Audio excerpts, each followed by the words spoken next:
দেশের টেলিযোগাযোগ খাতে ব্যাপক লুটপাট হয়েছে বলে মন্তব্য করেছেন বিএনপির আন্তর্জাতিক বিষয়ক কমিটির সদস্য ইঞ্জিনিয়ার ইশরাক হোসেন। আইসিটি সেক্টরে হওয়া দুর্নীতি নিয়ে শ্বেতপত্র প্রকাশ করা উচিত বলেও মন্তব্য করেছেন তিনি।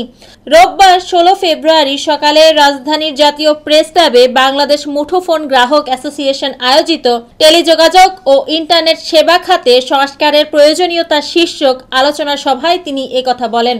মুঠোফোন গ্রাহক অ্যাসোসিয়েশনের সভাপতি মহিউদ্দিন আহমেদের সভাপতিত্বে অনুষ্ঠিত এই সেমিনারে খাত সংশ্লিষ্টরা বক্তব্য দেন।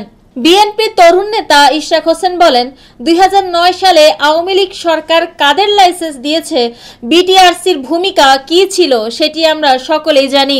সরকারের অত্যন্ত ঘনিষ্ঠ 2-4 জন সুবিধা প্রাপ্ত হয়েছেন। বিরোধী মত ধামাচাপা দেওয়ার জন্য ইন্টারনেট শাটডাউন করে দেওয়া হয়েছে।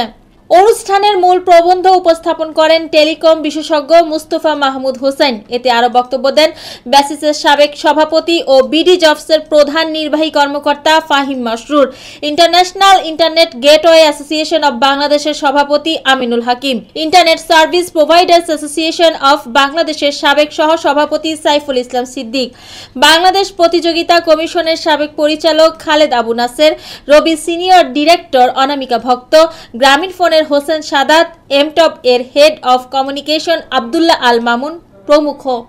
নতুন একটা দিগন্ত আমাদের জন্য ওপেন আপ করে দেবে। সেখানে শিক্ষার্থীরাও যেমন এআই আর্টিফিশিয়াল ইন্টেলিজেন্স ইউজ করতে পারবে, এটা হেলথ কেয়ারেও ইউজ করা হবে। এখানে যারা কৃষকরা রয়েছেন তারাও এআই ইউজ করতে পারবেন। অনেক সমস্যার সমাধান কিন্তু এআই এর মাধ্যমে হবে।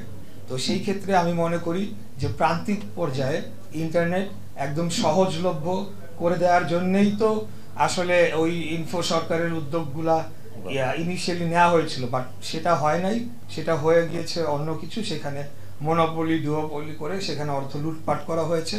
সেটিকে আগামীতে কিভাবে রোধ করা যায় সেটার জন্য যে পলিসি, সেটা পলিসি মেকাররা ঠিক করবে।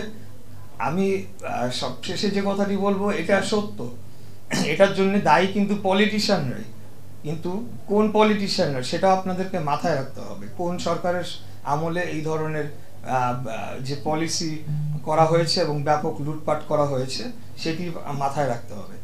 বাংলাদেশ জাতীয়তাবাদী দল বিএনপি একটি 31 দফার সংস্কার প্রস্তাবনা গ্রহণ করেছে, সেটি বহুল আলোচিত হচ্ছে। সেখানে দফা 9টা আমি একটু উল্লেখ করতে চাই যে সকল সংবিধিবদ্ধ এবং সাংবিধানিক প্রতিষ্ঠানকে স্বাধীনভাবে কোনো হস্তক্ষেপ ছাড়া কাজ করতে দেওয়া হবে।